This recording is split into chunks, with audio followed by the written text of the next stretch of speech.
Well, good afternoon, everyone.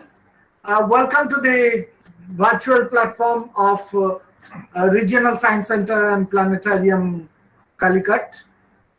We are going through with our celebration of the 24th anniversary program. And this is actually a build up to the 25th anniversary program that is likely to come on 30th January 2022. Now, we are very happy, honored, and privileged to have with us one of the senior most curators of National Council of Science Museums, Mr. Indranil Sannal. And today we are expecting to hear from him about his ideas on the learning in science museums. Mr. Sannal is a curator at National Council of Science Museums, Kolkata, and at present is posted at its headquarters. So Sannal did his masters from the University of Calcutta and MS in Science Communication from BITS Pilani. He joined NCSM in 1991 and worked in several NCSM units as curator and project coordinator. But apart from that, to me, his biggest identity is he is known to be one of the most profoundly pedagogic persons in NCSM. His depth of knowledge in various subjects and interests and enthusiasms, not only in science, his basic discipline, physics. He is also interested beyond that in history of science, in various other aspects. In general, I'd say that knowledge is a thing that comes very naturally to him. He has undertaken several projects of national and international importance. He did Heritage Gallery, he did traveling exhibitions in Indian Women in Science, Acharya Pichide exhibition, Illusion, Wonderful Worlds of Crystals, Gandhi and Science, 100 Years of Indian Cinema. He was also very important curator of the National Museum of Indian Cinema and Sardar Patel Uniting India exhibition. He has also taught history of science and science learning in non-formal settings or MS course that was being run by NCSM.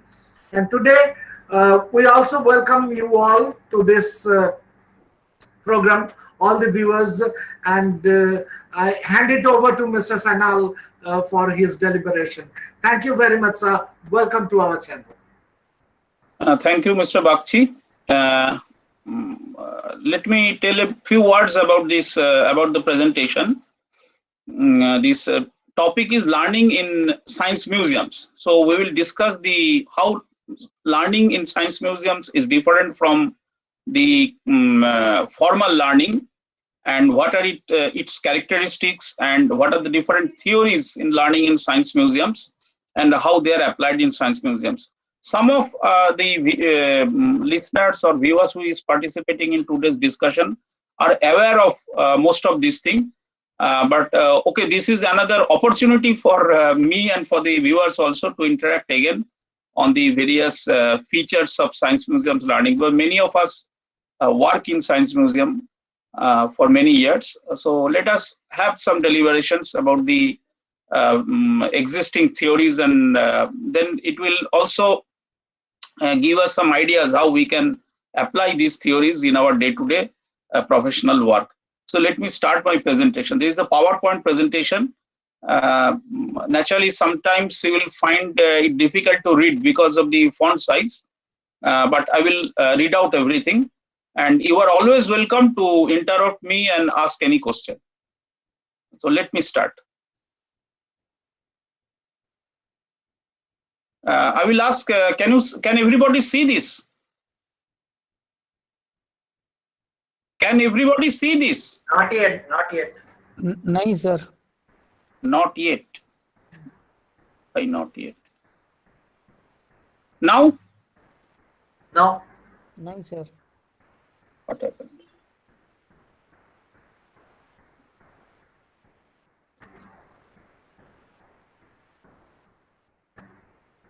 It shows an error has occurred when screen sharing. Let me start, try once again.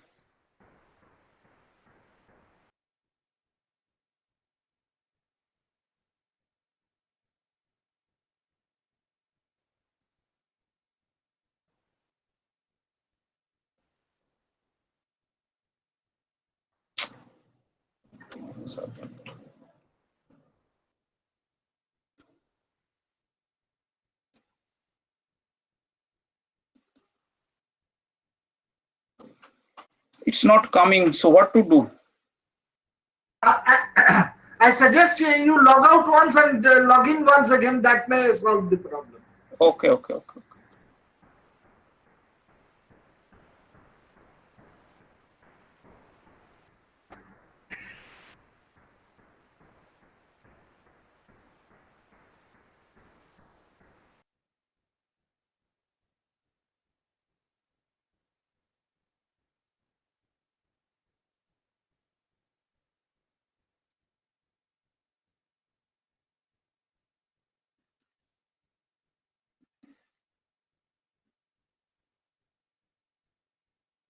No, it's not yet coming. In that case, you can do one thing. You please mail the presentation to us. We will load it from here and operate from here as you suggest. That is possible. But what is the problem? Let me just try once again.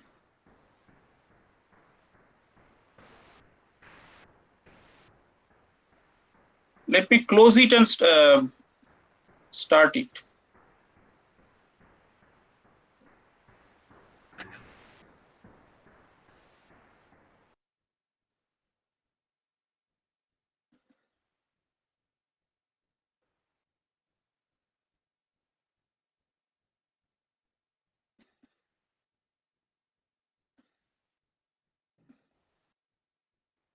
Yes, now it is coming. Is it visible now? Yeah. It's coming. It's visible, no? It's visible. Okay. You can make it full screen, then it will be bigger. Let me try. Is it visible? It is visible. Okay. Thank you, sir.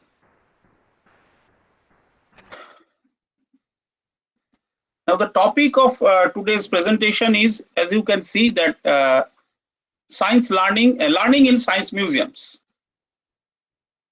Now, we start like this, that what is the life in 21st century? So we live in a learning society. Learning society means a knowledge-based society. And we learn 24/7/52.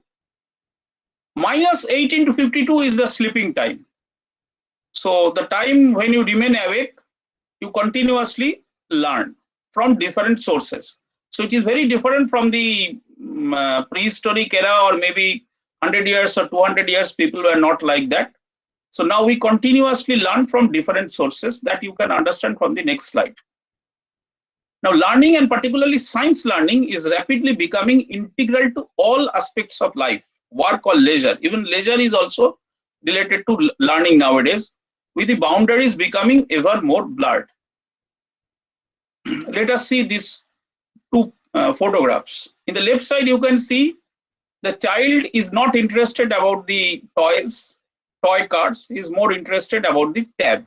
Sir, the slide has not changed. Slide has not changed. No. Has it changed? No. I think I have to full screen will. Yeah. Now it is okay. Life in 21st century. Now it is showing that one. Yeah. Now it is. Now it is okay. Photographs are there. Yeah. Fine. Achha, did you see the previous slide? No, it was not shown. It went away very fast. Achha, let me just repeat it.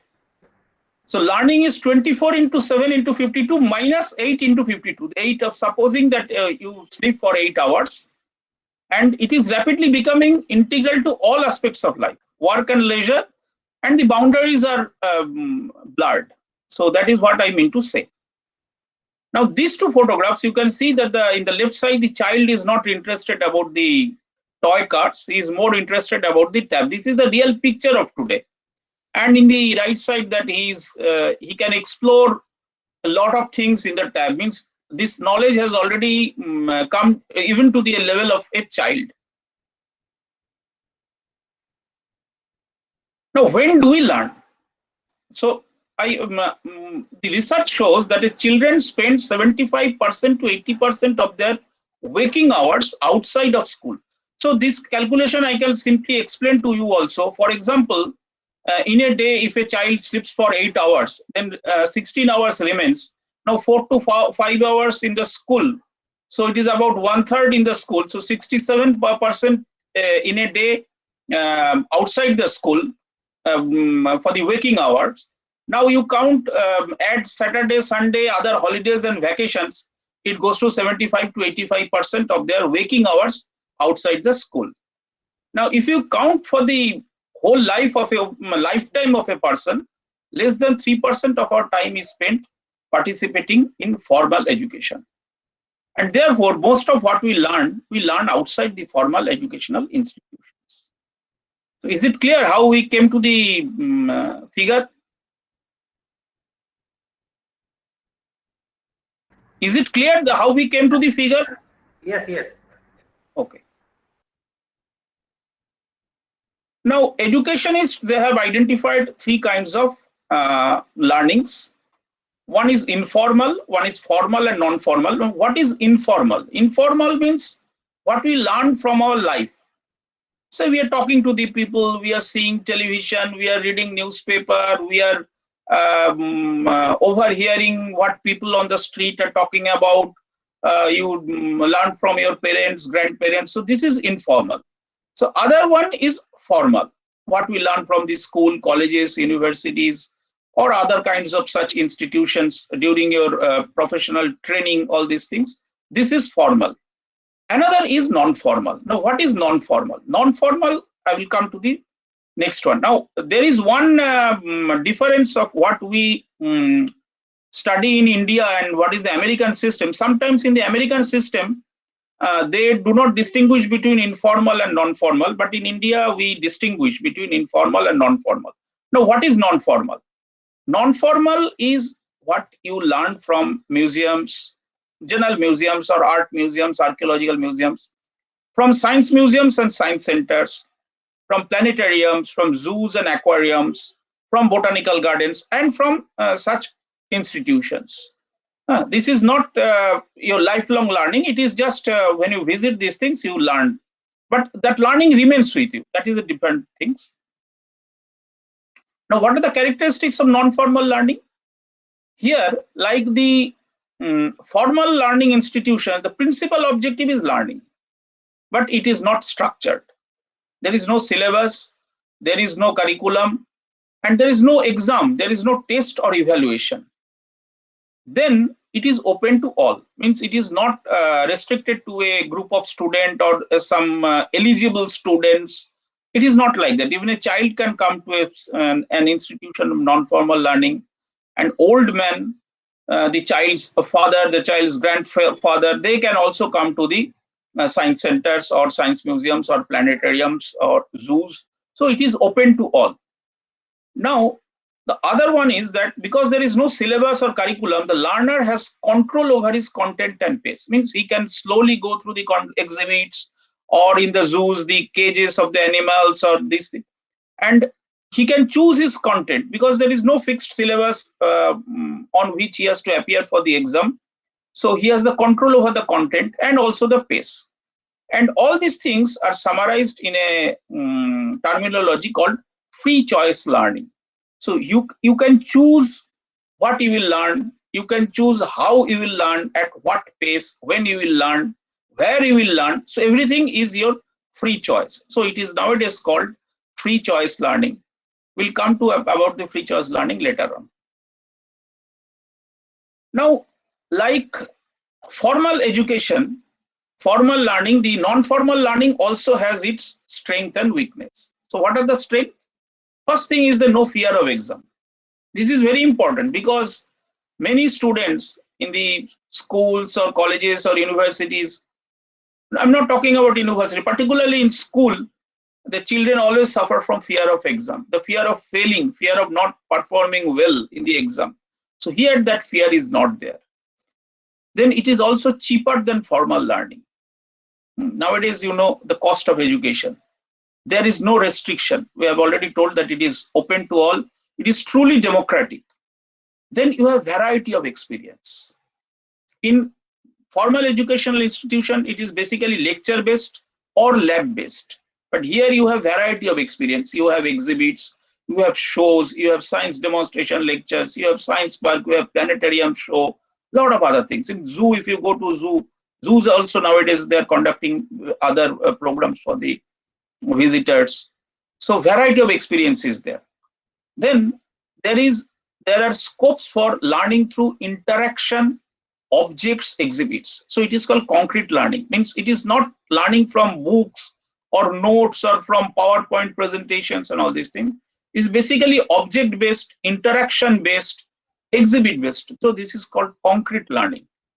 Then there is social interaction. In a classroom situation, there is hardly any scope for interaction between students. Sometimes the teachers interact with the students, but in a science center setting or a science museum setting, any museum setting, zoo setting, one visitor can interact with other visitors, children can interact with the adults, one group can interact with the other group. So they exchange knowledge, they collectively, they understand the things.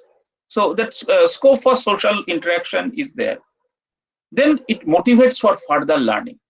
It is a motivational experience. Everybody who has visited these non-formal science learning institutions, they feel motivated. And sometimes the visitors go back home with a life-changing memories. So these are the strength of museum learning or science center learning, whatever you say. What are the weakness? There are huge variety and body of prior knowledge, skills, motivations required. So for understanding the things, you need some kind of prior knowledge. So, and that is very vast because you have different kinds of exhibits, you have different kinds of shows. Another problem is that mostly unmediated by educators. We have in NCSM units and other science museums, or even in other museums also, science educators are there, but we always prefer self-learning by the visitors. Because that has another kind of advantage, but sometimes the mediation is also required. But in museum setting, science museum setting, it is mostly unmediated by educators. Then available time is also very brief.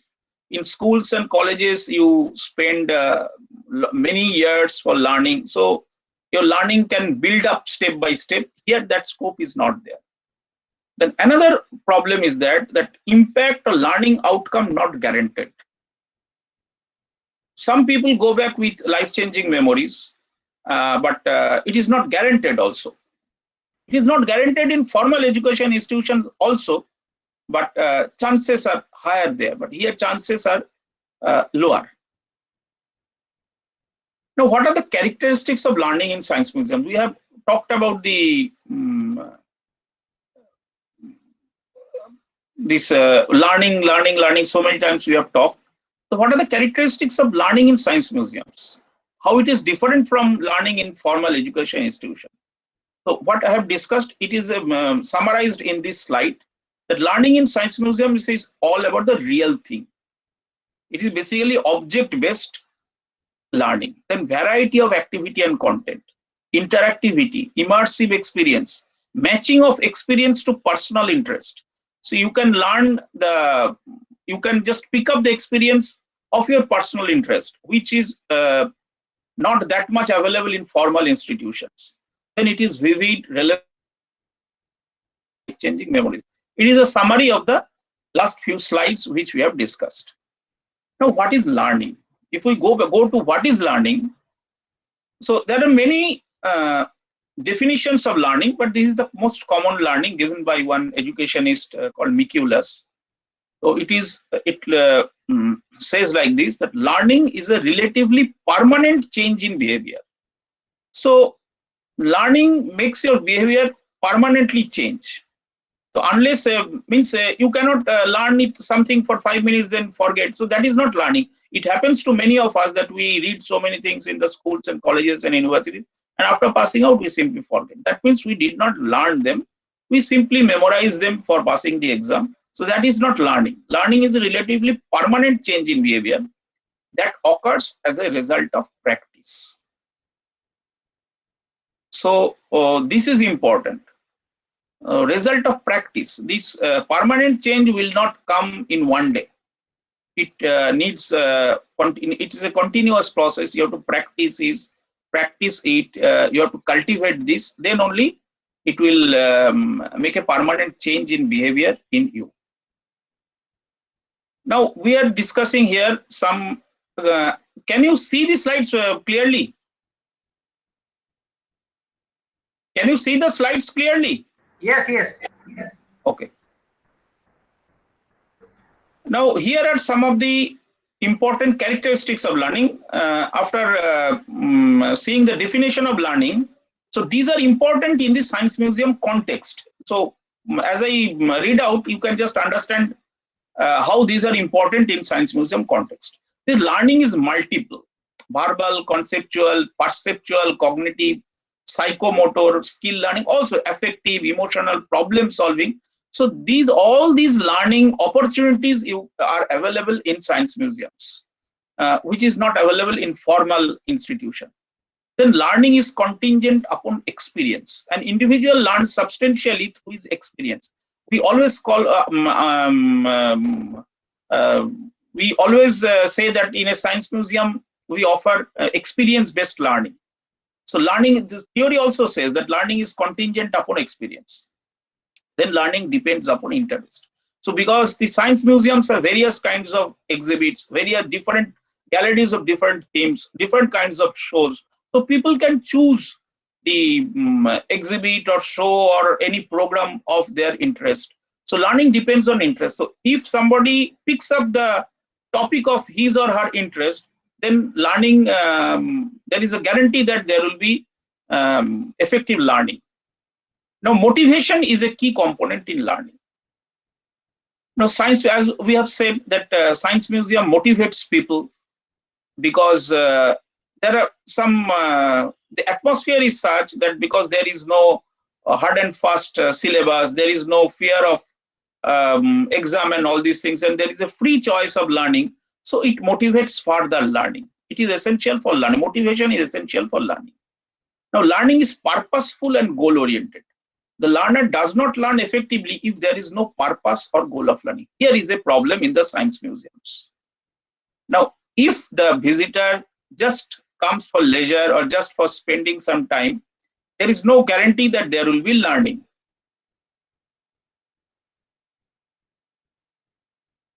Another is that learning is an active process. It's a self-activity. One cannot learn passively. This is very true about science museums.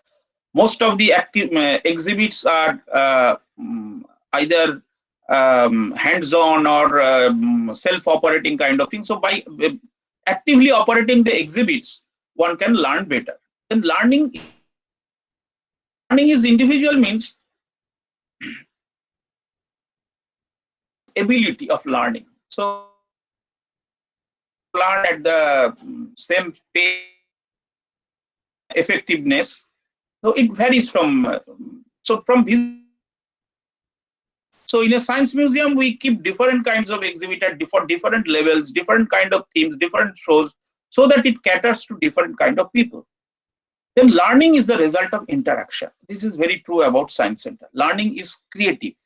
Learning is a creative synthesis of knowledge and experience. So Science Museum also offers knowledge as well as experience.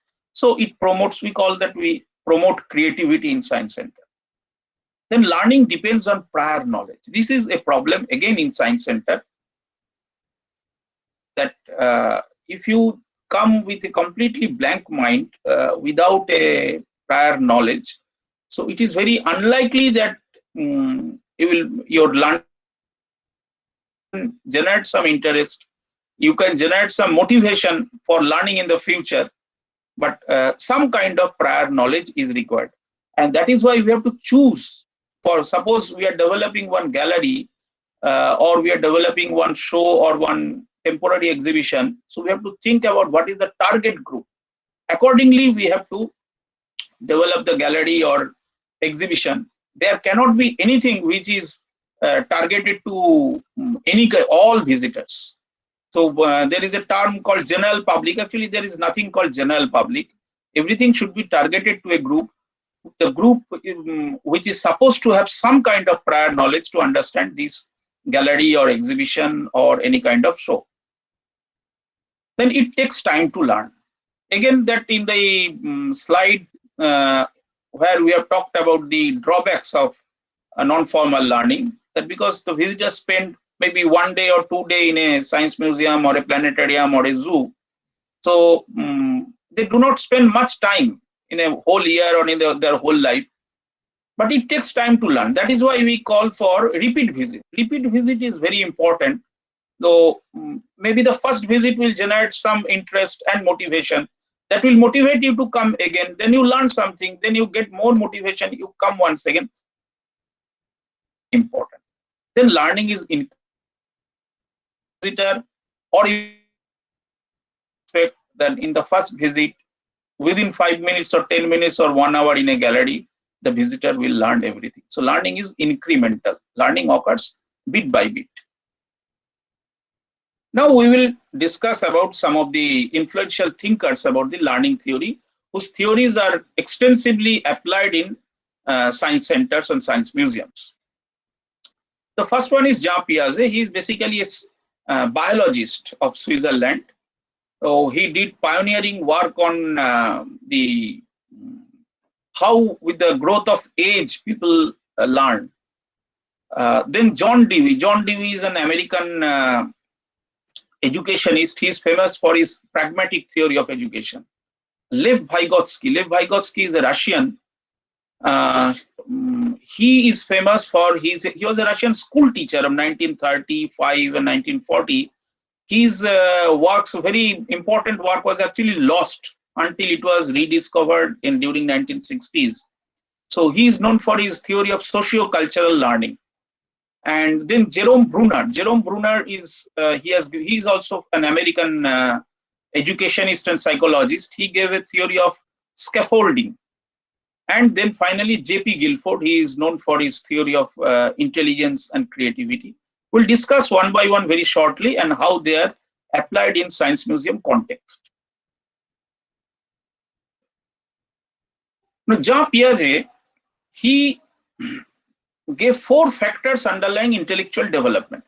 One is the maturation, physical and neurological development. Means your learning will mature, learning will come as you physically and neurologically develop. So maturation is important. Then physical, direct apprehension of the physical world, and logico-mathematical and logico-mathematical. Means as you mature, you first start with the physical object. A child first start with the toys, and gradually from the his acquaintance with the toys, he will start learning something, and as he matures, is gradually in him the logico-mathematical experience, a logico-mathematical ability develops. Generally, it is given by Piaget that before the age of 11, you cannot expect a child to think very logically and mathematically. So it is important, it is an important lesson for us. Suppose we are developing one children's gallery, so we should not, and we are expecting that children of 6, 7, 8, 9, 10 will come there. So we should not give any kind of puzzles or these things which needs a lot of complicated logical and mathematical thinking. Of course, this 11 years is an average. It may have in some children, it may come at the age of 10 or 9, and it may be a little bit deferred in some of the children. So 11 is the average age. So when we develop a children's gallery, or when we are developing an exhibit for the children, we should think about this thing, this Piaget's theory. Then Piaget told the social transmission is very important. Schooling and learning from others, this is very important from the point of view of learning.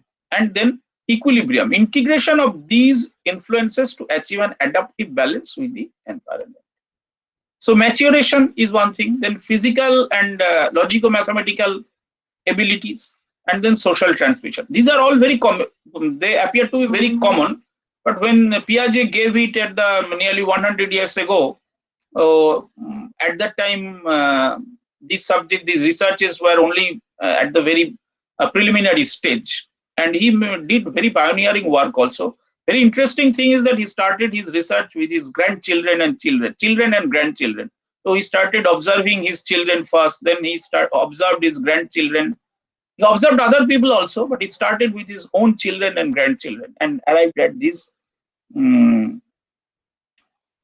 inferences. Piaget, we can just summarize Piaget's theories like this. The learner is actively involved in the process of learning and assimilation of new concepts into existing mental model. This is important. When some visitor is coming, particularly a child comes to a science center, he comes with some ideas, so he assimilates the new concepts into his existing mental models.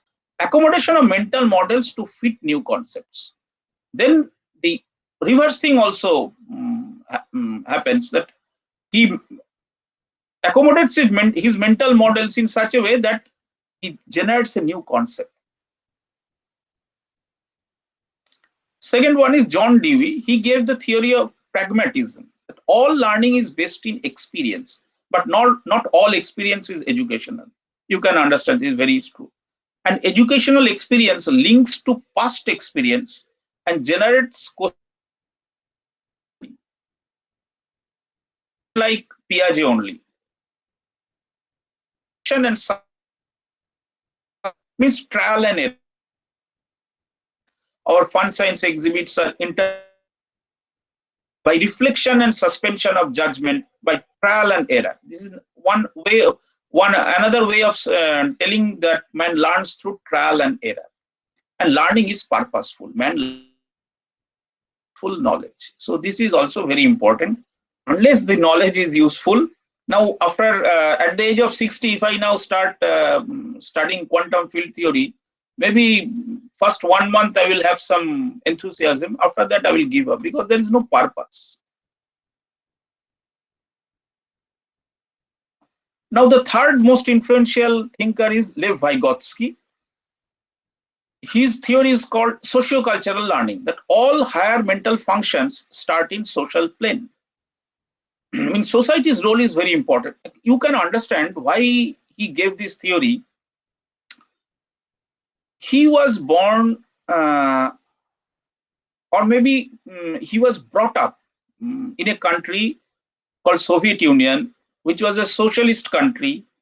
And as a policy, the Soviet Union laid much importance on the role of the society in education, in learning and everything, in scientific research.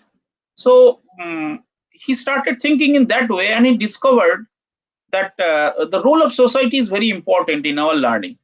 Learning by use of cultural tools. Cultural tools is also important, because when a child learns, an Indian child will not learn in the same way as an American child. I will give you one example, very interesting example, which I have personally experienced. Any Indian child can very quickly add or subtract or multiply numbers mentally. Is anybody saying anything? Is anybody saying anything? No, you can continue, sir. Okay. But if you go to the West, say Europe or America, you will say they are not capable of doing all this addition, multiplication, division mentally as quickly as Indian children. We have a long cultural tradition of mental mathematics. So maybe genetically we have inherited this thing. And we can remember very well the multiplication tables. You go to America, go to Europe, they will always try to use the calculator, which we can easily do. Even if you go to market, if you purchase 2 kilos of potato, 1 kilo of onion, 500 grams of bhindi and all these things, 7-8 different kinds of things. If you ask the sabji wala how much I have to pay, he will immediately tell you, you pay me 150 rupees or 157 rupees, like that. So, and they are correct also. So this mental mathematical abilities is that. So this was noticed by Vygotsky. So according to him, that learning cultural tools is very important. The language, the numbers, the cultural practices. And third one is that social interaction promotes thinking skill, planning skill, internalization of conversation. So social interaction is very important. And the zone of proximal development. I will come to what is zone of proximal development next, afterwards. The fourth one is Jerome Bruner. He is also an American educationist and psychologist. He gave a theory called scaffolding. So according to him, learning occurs in stages as a child moves up the ladder of learning. This is very common. We have read it in the characteristics of learning. And this is important. This is again the scaffolding and zone of proximal development. These are very similar. Outside intervention helps him in climbing up the ladder. Suppose a child understands an exhibit maybe 80%, 20% he is not understanding. So if his parents or elders or any other visitors or his teachers, they can help him, they can just push him up the ladder a little bit so that his learning is complete. So this is called scaffolding. Vygotsky also said the zone of proximal development. These two are almost similar thing. And the fifth one and the last one we are talking about, the J.P. Guilford theory of intelligence and creativity. He is also American. According to Guilford's structure of intellect, he gave in 1955 that he told that an individual's performance on intelligence tests can be traced back to the underlying mental ability or factors of intelligence. What are the factors of intelligence? He gave 180 different factors, intellectual abilities. There, he organized them along 3 orthogonal coordinate systems on 3 dimensions: operations, content, and products. We are not going into detail, but one important thing we need to tell here, that intelligence and creativity are not same. That all intelligent people are not creative, but all creative people must be intelligent. Otherwise, your creativity will not be very useful. If you are not intelligent, you will not be able to fulfill the potential, creative potential.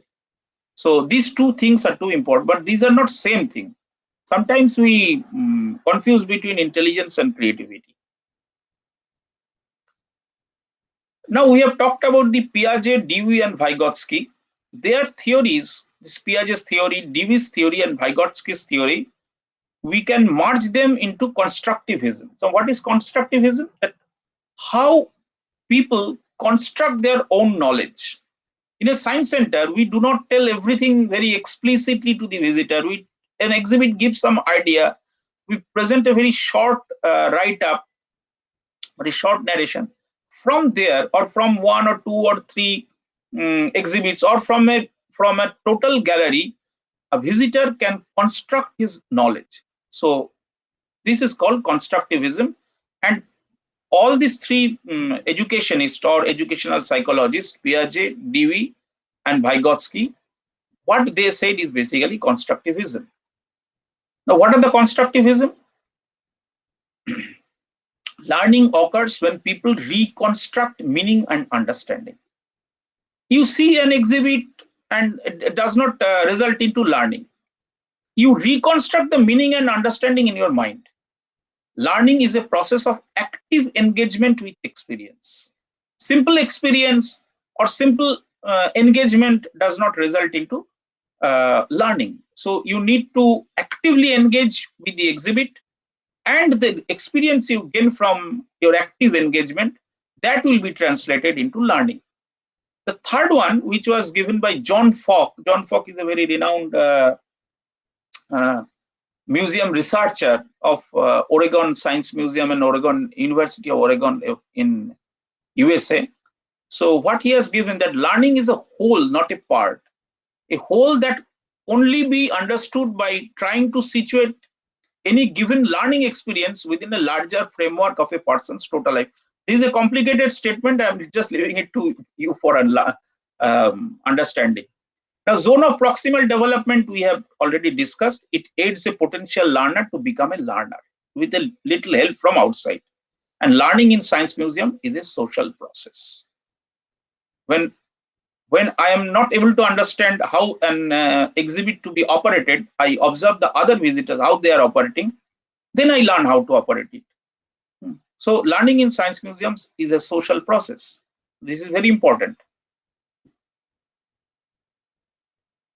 Now, what are the advantages of social process? Family activities. So science museum visit is a family, sometimes it is a family activity.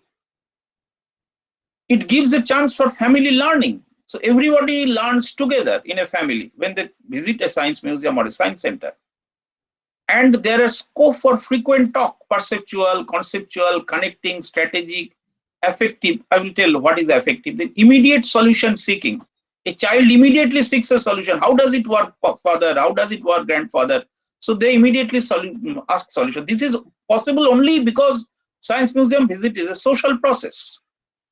Another is what I was just talking that learning through observing and mimicking adult activities, often without explicit educational intention. Learners both participate in and help to shape community practices.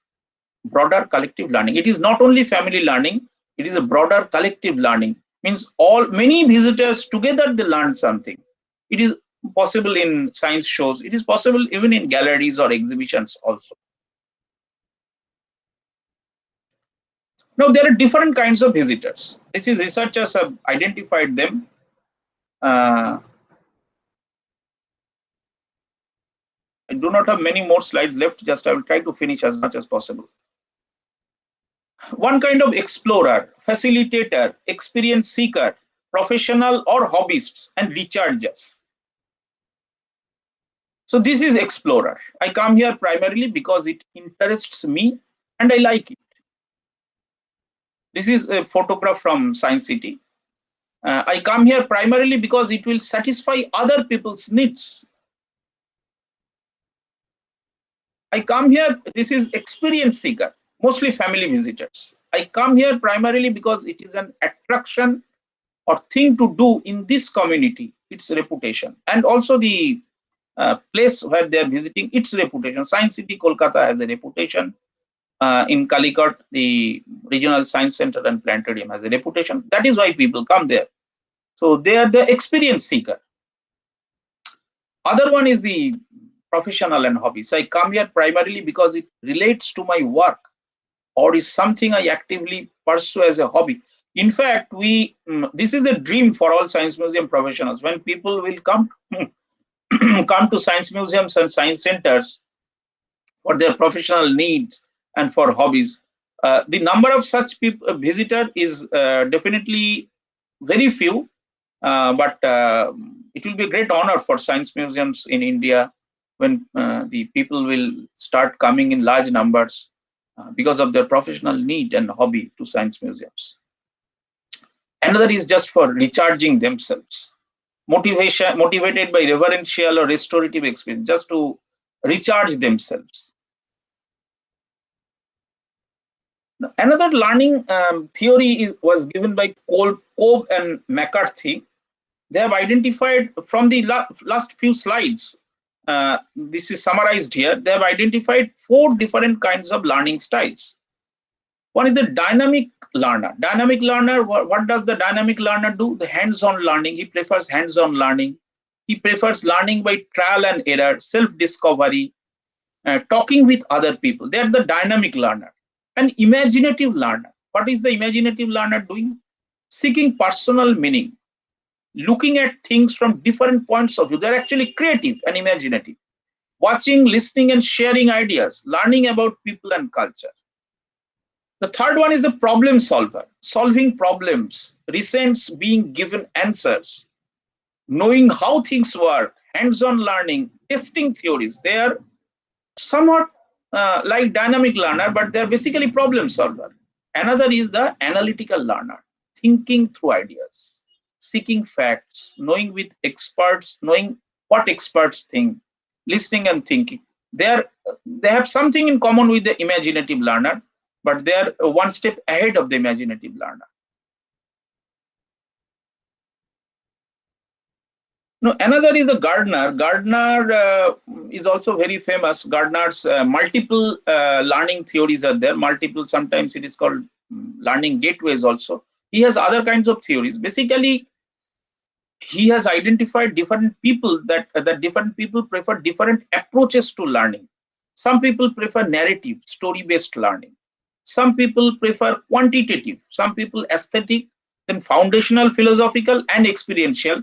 This you can relate to Kobe, McCarthy, these 4 types of learners. So these are the purposes. Some people may have one purpose, some people may have more than one purpose. And sometimes some people may not have any purpose. Just for recharging, they can come. So what is the final model of learning? So we can identify 5 different learning types. One is the cognitive. I will explain each of these things. Cognitive, affective, personal, physical, and socio-cultural. We have already talked about all these things, but then we'll go to see what are all these 5 different things. Cognitive is the reinforcing prior knowledge through repetition, direct concrete experience, setting prior knowledge into context, applying knowledge in the real world. And so they are relating to theory of practice. So they reinforce their own knowledge. What is affective? Affective learning is challenging beliefs and values, making people more aware of other people's point of view. So affective learning develops scientific temper. Then personal. Personal is different from cognitive. Personal learning inspiring interest, increasing self-confidence, increased awareness of what you can do. So it promotes scientific awareness. What is physical? Practicing or gaining skill, thinking skill, exploration, observation, measurement, classicals, the storytelling, artists. These are the something what people do in the fun science galleries or interactive galleries. So physical learning are applied in science museums, in the hands-on galleries, and in the creative programs. Like we have a lot of creative education, creativity promoting educational programs. So that is the physical kind of learning. And then socio-cultural learning, the teamwork, the communication, cooperation. These are the social skills which science museums also promote. So what is the final model? Final model is the contextual model of science museum learning, which was given by John Falk, about whom we have talked about, and Lynn Dyer-King is Mrs. John Falk actually. Both of them work in University of Oregon and Oregon Science Museum. So summarizing all these things, they have given a contextual model of science museum learning, that in a science museum, there occurs 3 different kinds of learning. One is the personal learning. In personal learning, you have the what we have already discussed about the personal learning, cognitive learning, as well as affective learning. All these 3 kinds of learning he has summarized into personal learning. Then there is a physical learning. Physical learning is what you learn by interacting with the exhibits, the hands-on learning. So it is not a cognitive or your mental learning, but it is a skill development learning. So how to operate, how to perform an experiment, how to operate an exhibit. So this is physical learning. And then socio-cultural learning. We have explained it many times that a visitor interacts with his or her family members. A visitor interacts with the museum educators. A visitor interacts with the other visitors. So socio-cultural learning occurs. So this is, and finally the intersecting point is the learning in science museum, what a visitor takes home. That is learning in science museums, which is an intersection of personal, physical, and socio-cultural context. So I think this is all that. Finally, what is the conclusion? So the conclusion of this entire discussion is that what is learning in science museum? Because our topic was learning in science museums. So learning in science museum is a non-formal kind of science learning.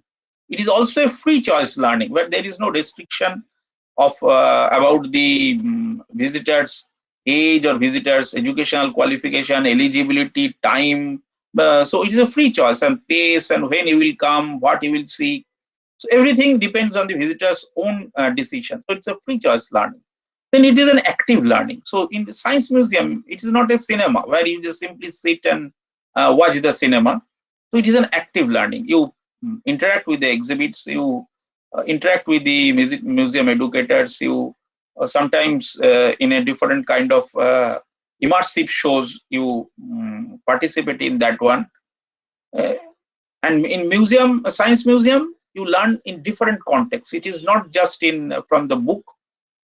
You learn by your cognitive way, in your personal way. You learn from physical interaction with the exhibits. You learn from your social interaction with other visitors or museum people. And what does the museum, science museum learning do? It promotes intellectual, physical, and social skills. And also it promotes scientific awareness, scientific temper, and creativity.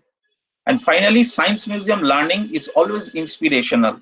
It is sometimes, it has a life-changing impact. In fact, though in our country, the history of science museum is not very long, but in Europe and in the USA, there are many science museums which are more than a century old. So many people have reported, many people when they became famous, many of them have told that their first interest in science or engineering or medical science or any such kind of things, science and technology related topics, they were ignited from their childhood visit to science museums. So thank you very much for listening patiently to me. So now we have some 5-10 minutes time. If there is any question, I can just give the reply. Thank you very much for your nicely structured presentation. It's thought-provoking and intense. My questions from the audience. If you have any, you may kindly type it into the chat box, or you may unmute yourself and put forward the question. So we request Sanal sir, you may kindly to switch off the presentation so that they can see you and interact with you. Okay. Now, am I visible? Yes, you are. Yes. Oh, sir. K.G. Kumar, sir. Good afternoon, sir. Good afternoon, Sanyal. How are you? I'm seeing you after many days. Not seeing you, just seeing you. You're not seeing me, you're only hearing me. Hearing you. Yes. Okay. How are you, sir? I am good, and I'm very happy. It was a beautiful presentation, what you did. Rather, I was chatting through WhatsApp with Manas that it's a beautiful presentation. Probably we should preserve this. Okay, sir. Thank you, sir. Thank you very much. One of the things, it's not a question. Yes, I mean, as you covered, the learning through science museums. Yes, sir. We have so many variety of visitors who come. Different groups come. Yes. And the learning system also, as you are in your conclusion, you gave that 7-8 points. Yes. That learning happens at different levels, at different in different mediums. Yes. Probably that is the reason we are not able to quantify the learning which is coming out from the science museums. Yes, quantification is not possible. It is not possible. Yeah, it is not possible. Yes. And maybe that is one of the reasons that in our country's context, we are not able to say so strongly. Like, I know many people, they have told that their first visit to Birla Museum and then they got inspired. Yes. The first visit to Vishwasharaya Museum, they got inspired. Yes. When we were doing our Golden Jubilee, lots of people came and told. Achha. Okay. But probably this non-quantification only has not taken the science museum into a very strong foray. That's what I felt. Okay. And I think that's what all of us should be doing, to see that we are well connected not only to the society but to the educational institution, not the schools. I'm talking about Okay. research institutions like Miriakan. You know, they are known for what? Because they are directly connected to the scientists. And we did some effort. I think even now NCSM is doing those type of works. Yes, yes. But I can tell you one thing, that in the recent draft Science, Technology and Innovation Policy of Government of India, now NCSM's role and importance have been very importantly mentioned there. So what NCSM will do, and this non-formal science education through science museums under NCSM, what role they will play, it is prominently given in that one. I know that was the report which Professor Kasturi Rangan was making, no? Yes, yes, yes. And then I had interaction with him just before I was leaving NCSM, and then we had given him some write-ups on that. Okay, After that, I moved out of NCSM. Still, the love continues. Okay, thank you, sir. It will continue. It will continue. Sure. Very nice. Good talk. Thank you, sir. Manas ji. Manas. Well, any more questions? Well, till others can figure out a few things, I have a question for you. Yes, sir. I'm a little bit on the practical implementation side for my inclination. So I'd ask, in several places I have seen in many of the education programs, people only demonstrate a few things. It's good, it's fun, but there are no explanations offered. There's no questions asked, as if we always are pleasure-seeking people who are interacting with. Do you think that this is the right way to go, and this should be the future, where we just lay out some things which are bedazzling rather, and which attract some people, but ultimately doesn't offer any explanation at all? No, that is not the correct way, actually. That is not the correct way. Fun is one way of attracting people, that is true, but fun is not the only way to provide an effective science learning. That is already, you can understand from my lecture also. Explanation is required, but only one problem is there, that again, that learning depends on prior knowledge and interest. So we get a lot of visitors without any prior knowledge and without any interest also. So that is the problem why people don't interact with the presenter. And then we have a culture of not asking question to the teacher. That is prevalent in all schools, colleges, and most of the schools, colleges, and university. You will find that in India, we have a culture of not asking question to the teacher. And many teachers don't like also. That's a big problem. But in the Western context, they have a culture of asking even silly questions, and teachers don't.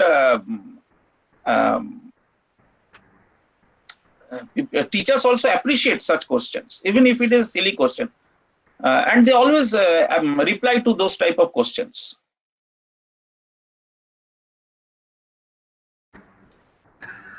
Thank you very much. In Calicut, we face one situation, and we quite indulge in it. That is, every year about 70 to 80 students, they come to us for doing their BSc or MSc or BE final year projects. Yes. And we try to help them out in actually executing the project here itself. We also evaluate them, which goes back to their respective institutions, and they carry that marking. Do you think that this is one example wherein people are turning to the Science Center for their professional needs, and this is something that should be encouraged? Yeah, this must be encouraged. In fact, we have a shortcoming in NCSM that our relation with the formal educational institutions and formal educational system is very limited. So if we can establish a very organic link with the formal educational system to schools, we have to some extent, to the colleges and universities or engineering colleges, medical colleges, and if they visit science centers for their academic needs and for their professional needs, that is always welcome. That is always welcome. Yes, and that is another point that I'd like to ask, that there is a general perception that the Science Center learning is only happening at a very rudimentary level where it cannot go beyond mostly the school levels. No, that is not true, because our temporary exhibitions and traveling exhibitions, we always choose themes of contemporary scientific relevance, scientific importance, and scientific relevance, where many times we discuss a lot of very contemporary issues also.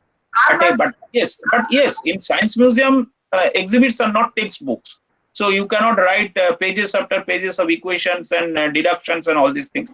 You have to remain in a popular level, if not a rudimentary level. So it should be understandable, because we have our visitor spectrum is very wide. You cannot restrict an exhibition or a gallery to a particular group of visitors, because it is a free choice learning. You have to allow everybody, and when you are allowing everybody, then your target should be that that as many as people should be catered to. That is important, but it is not true that science museums restrict themselves to rudimentary. In fact, I have just, Manoj, I have another observation. We have many fun science exhibits which actually explain very complicated physics. I'm just giving you an example. For example, our planetary motion. We have shown that so many physical phenomena can be explained with that exhibit. Even general theory of relativity can be demonstrated in a different one, not demonstrated, simulated. That how the precision of the orbit happens, just like the precision of the orbit of Mercury. And all these things can be shown because it actually simulates the gravitational field. Then our this guitar exhibit, you know, the strings, you can just plug the string and release them, and in the background the drum rotates. So it is a wonderful demonstration of Fourier analysis of waveforms. Nobody knows. And another very simple and very common example is that our transfer of momentum exhibit with the Newton cradle. It is always said that it is transfer of momentum, but it is not transfer of momentum. It is a wonderful demonstration of simultaneous conservation of momentum and energy in an elastic collision.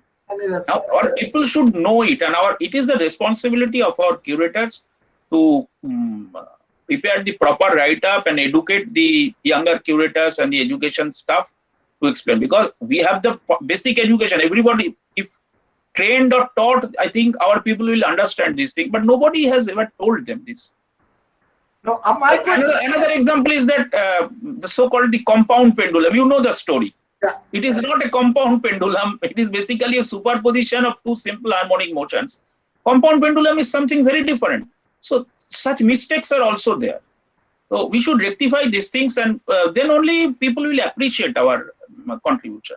No, my question was a little different. I actually did not mean to say that we restrict ourselves in presenting only rudimentary things. I tried to say that the visitors think that whatever we do are mainly targeted towards the kids or the junior level people. How to break that myth that it is not true? No, it will take time, and it will require your persistent effort. For maybe after 10 years, 15 years of persistent effort, this will start changing. It will not change in one day, because it was built upon for in last. Sir, please, sir. Yes, sir. I was listening. It's good that we are talking. See, unfortunately, the picture of the science museums or NCSM has been lagged that it is for schools. Yes. That has been the image which has been created all through, right from the time it was conceived. Yes, sir. And see, when I was in Gulbarga, I used to give project support to the polytechnic colleges and the engineering colleges there, because that time they did not have even those facilities what we had. Now, over the years, what has happened? Our labs, our hobby centers have remained the same. Yes. We did evolve. See, today people are talking something else. When you go to colleges, go to professional colleges, I remember then when I was in VITM, that Niti Meenakshi, they wanted to do a project with us. We could not. The reason was that we also have to evolve with the technology, with the system.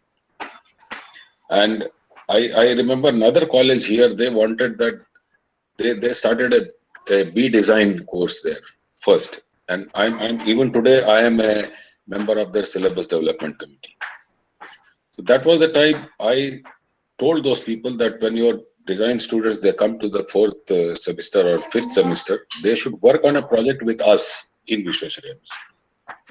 Then what happens, there is a exchange of ideas, because those are young boys, young girls who will have a different set of imagination, and then you get a very good exhibition. We did one such exhibition on mathematics along with TIFR. Achha. And उसमें क्या था कि they talked about mathematics but with a very different concept, with a different view. I did another program with one institution called it's a IFA. It's a art institution.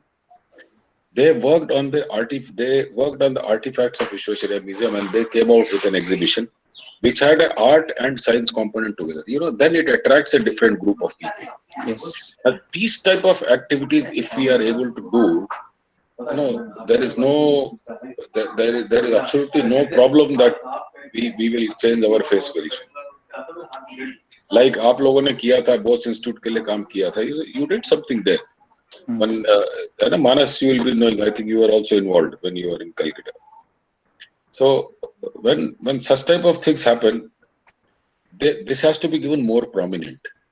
Prominence. Yes. That's what I think. Yes. In fact, all of us know this one. This planetary motion exhibit, the fun science exhibit, it was originally designed by one Nobel laureate. Exactly. Collaborating with, I think, your Exploratorium or something, some science museums. So it was originally designed by one Nobel laureate. So we should collaborate with such people. So that will help us change our image. Yes, sure. And to both of you, I have another question that, like the myth that, no sir, you can't escape. Not me. I am not the speaker. He is the speaker. But you are also here as an expert. You joined it. So my question is that, like the myth we carry with us that we are for the kids, there is another myth among us that we have to make everything very general. We never make exhibitions or exhibits or galleries even keeping a particular group in mind, a particular type, a particular knowledge level.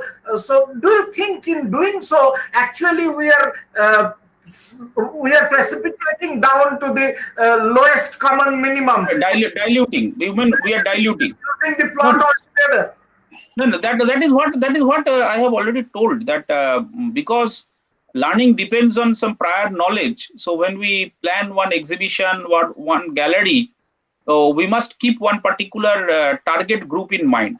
There is nothing called general public. General public has no definition, and general public cannot have any common minimum factor also. So target group is always there. Like children's gallery. Suppose you are developing one exhibition on nanotechnology. So do you think that one rickshaw puller will come and appreciate that thing? You need a prerequisite level of education. Yes, education and background is required. But then again, coming back to what Manas has asked. Now, when we do a gallery or an exhibition, I won't say exhibition. Normally, again, it gets restricted. Like you need to have a basic level of education, otherwise it doesn't make sense to the visitors. But when we make a gallery, for example, when we did biotechnology, yes, that time, since I was curating that, I was thinking that we should have something for everyone. When we talk about general, something for everyone, but still we needed at least one basic level of understanding of why cell kya hota hai. You don't even know that, you will not even be able to enter biotechnology. So that's why we started with that, and then we had a lot of generic exhibits which was interesting to people. So, do you think that some kind of tagging will help us? Should we promote a few facilities for a particular target group? We should do that. We should do that. Otherwise, when we say that we want to reach the professional institutions, you have to make something exclusively for that group. Yes. Yes. Well, we have a question from our visitors, and one of our viewers, he is asking a question. I'll just modify a little bit. He asks that are there any difference between the learning pattern of common learners and the scholars, and are there methods to address that? And he also asks along with it, then if we find that they are two different things, then what are the best methods to follow? What should be the best learning model? Do you have to tune it towards a particular group like that? Look, there are actually two differences between a common learner and a scholar. That one difference is the existence or non-existence of prior knowledge. Second one, the scholar, he is trained in analytical thinking and the research methodology and all these things. So his way of learning, his way of looking at the things will be very different. So now, what was the second part of the question? So which one is the best? Which one of the best is has no meaning. It depends on what is your background. What is your background? Now, I'm giving you just one example. When it comes to physics, I try to depend on my prior knowledge. When it comes to some computer programming and all these things, I depend on what my computer science colleagues just tell me. Just simply I accept that thing because I cannot go much deeper into that one. So that is my limitation. Yeah, please. Yeah, sir, I have one question. Yes.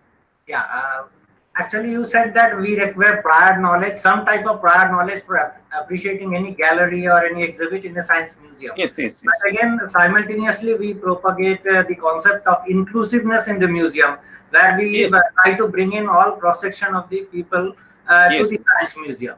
But now, if we take...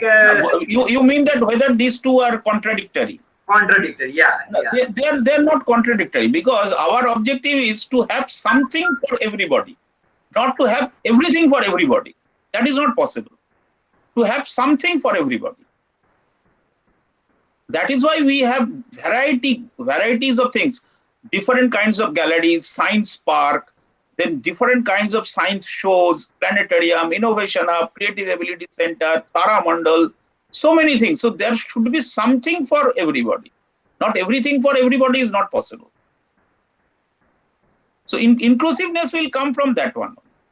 It is not possible for everybody to go to a science center and learn everything.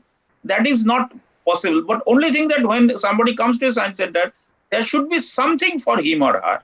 So that will ensure inclusiveness.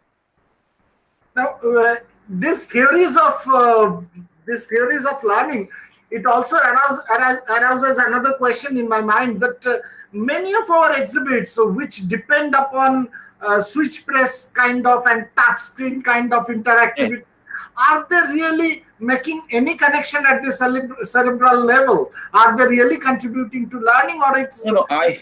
I will, that will require another lecture. In fact, I have another lecture, how these theories are applied to our different exhibits in NCSM. Oh, that is another lecture in any other, maybe next year I will give this lecture. No, not next year. Since we are doing this year-long celebration towards... Sometime later I will give this lecture. How our exhibits are directly connected to the different learning theories. So that is also possible. In fact, we discussed this thing during our MS course. So myself, under Mr. Rautela, we prepared some note about this thing. We listed something that how different exhibits are related to different scientific these learning theories. And most of our exhibits can be related to some kinds of learning theories. Okay, so we'll look forward to that sometimes in future, maybe this year some month. We come to the end of this program. I don't think there is any other question. We don't have any. So we'll end this program. It's wonderful, sir, that you came into our channel and our program and spent so much of time. Thank you very much. We'll look forward to another lecture from you. And Kumar sir, we also thank you. We thank all the viewers, whoever have come here, and thank you very much. So for the time being, it's goodbye. We'll come back with the next session of panel discussion at its scheduled time. Thank you. Thank you. Thank you.